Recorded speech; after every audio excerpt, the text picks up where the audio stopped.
자, 차이가 뭘까요? 얘는 동산이죠. 특징이 뭡니까? 움직이잖아요. 다른 말로 뭐? 이동 가능성입니다. 줄여서 이동성. 동산은 그 성질이 이동성입니다. 토지나 건물, 부동산은 못 움직이죠. 그러면 비이동성입니다. 가장 큰 차이점입니다. 다른 말로 부동성입니다. 이런 차이점부터 출발해서 민법이 연결되고 있습니다. 자, 민법을 공부하시면 공시 방법이 나옵니다.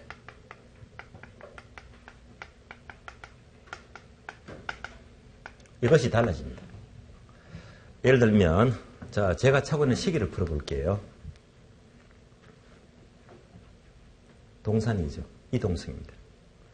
제가 시계를 풀어서 이렇게 딱 보여주니까 이 시계는 누구 겁니까? 제 거잖아요. 그러니까 동산은요, 제가 들고 있는 것만으로, 다른 말로 점유하고 있는 것만으로도 이 시계는 내 거다라고 여러분들 알리고 있잖아요. 그래서 주로 동산은요, 이동성 때문에 바로 점유, 갖고 있는 것만으로, 다른 말로 물건의 사실상 지배를 말해요.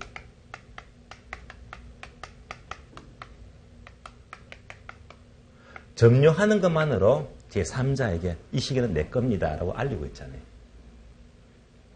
그러나 부동산은 달라집니다. 제가 마이크를 들고 이 교단에 서서 이 강의실을 점유하고 있어요. 이 건물은 제 겁니까? 아닙니까? 아니잖아요. 그게 달라집니다.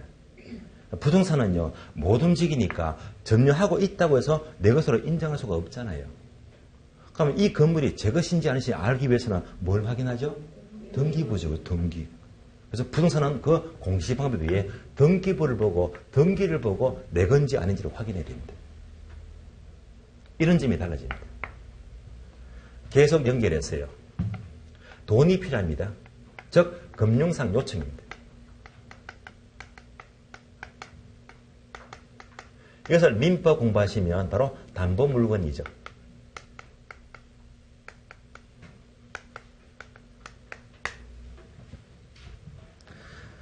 동산은 제가 시기를 들고 있어요. 얘가 좀 고급 시기거든요. 근데 갑자기 돈이 필요합니다. 그러면 이 시계를 들고 어디 찾아가죠? 전당포. 찾아가서 카운트에 시계를 잡힙니다. 맡기고 돈을 50만 원 빌렸습니다. 돈 빌렸으면 반드시 시계를 잡혀야 됩니다. 즉, 점유를 이전해야 됩니다. 이게 전당포에 물론 잡히는 권리를 가리켜서 질권이라고 불러요. 질권.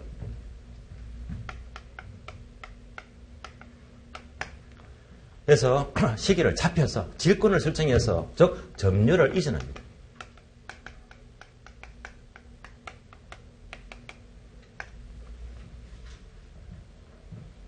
그런데 부동산은 달라요. 부동산, 여러분 사는 아파트 있잖아요. 아파트는 못 움직이니까 전당포에 들고 와서 잡힐 수가 있다 없다? 없잖아요. 그럼 어떻게 잡히는 거죠? 은행에 잡히죠. 뭐에서? 등기만 설정하면 돼요. 어떤 등기? 저당권입니다. 저당권 또는 건저당권입니다. 은행에 저당권을 설정하면요. 저당권 등기만 설정했지 내가 아파트 계속 점유하고 살 수가 있잖아요. 점유를 이전한다 안 한다? 안 한다 말입니다.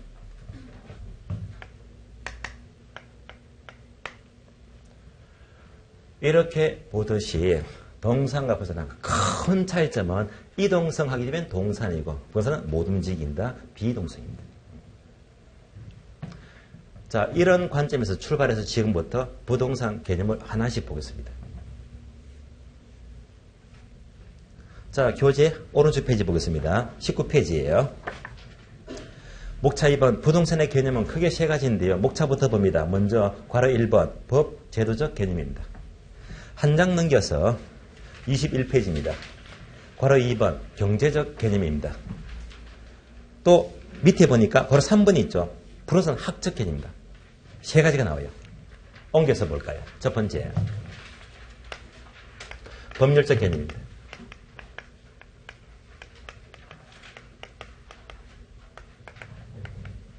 두 번째 경제적 개념입니다.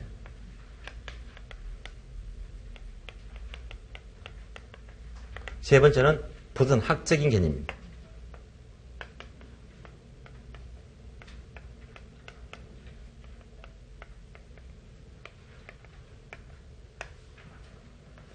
우리는 부동산 학을 공부했습니다.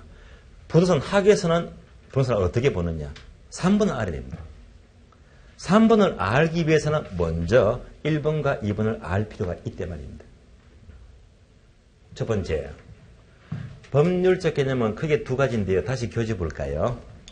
19페이지 보시면 동남이 1번 협의의 부동산입니다.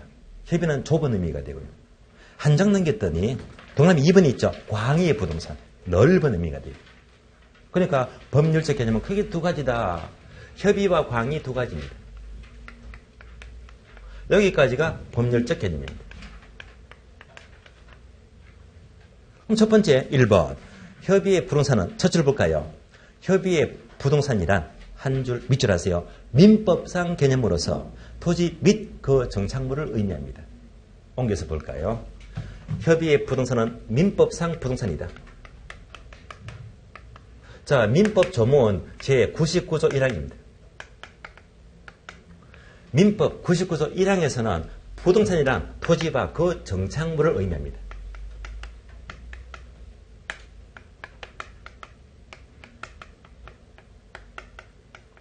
그래서 목차가 기업번은 토지가 나고 니업번은 정착물이 나와요. 토지와 정착물입니다. 토지는 아시죠? 눈에 보이는 땅이니까. 토지는 넘어갑니다. 그러나 두 번째, 정착물을 보게 되면 정착물이 시험에 출제가 잘 되고 있습니다. 그러면 이 토지와 정착물은 앞에서 봤잖아요. 토지와 건물이 있는데 눈에 보는 실체가 있죠. 물리적 실체가 있고 또 법적 권리가 있다. 이걸 모두 합쳐서 일반적으로 영어로 리얼 이스테이트라고 부르죠.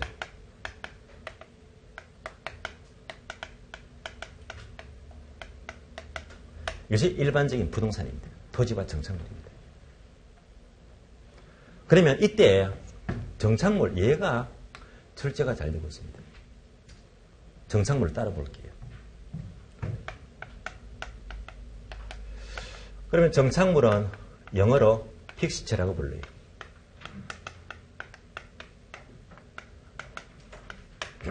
자, 정착물 보겠습니다.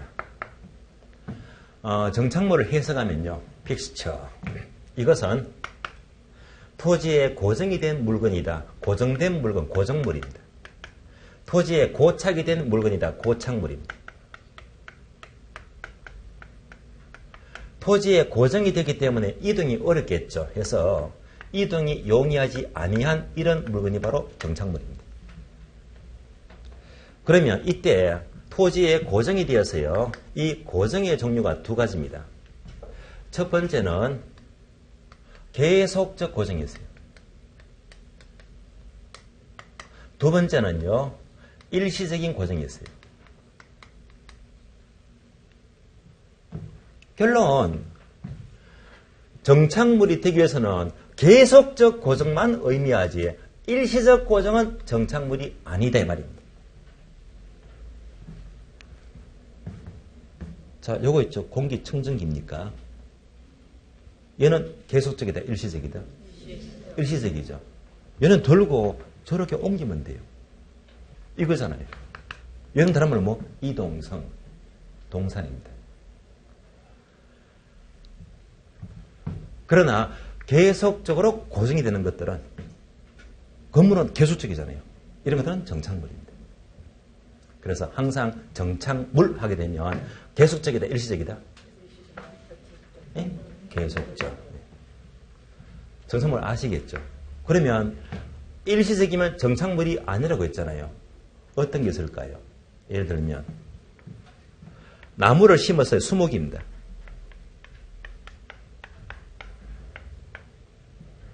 얘는요, 몇 년 계속 가잖아요. 그러니까 얘는 계속적 고정이니까 정착물입니다. 그런데 이 나무를요, 어느 지역으로 옮기기 위해서 임시로 심었다가 또 옮겨야 됩니다. 얘는 일시적이죠. 얘는 정착물이 아니에요. 그래서 임시로 심은 나무, 즉 가식 중의 수목입니다.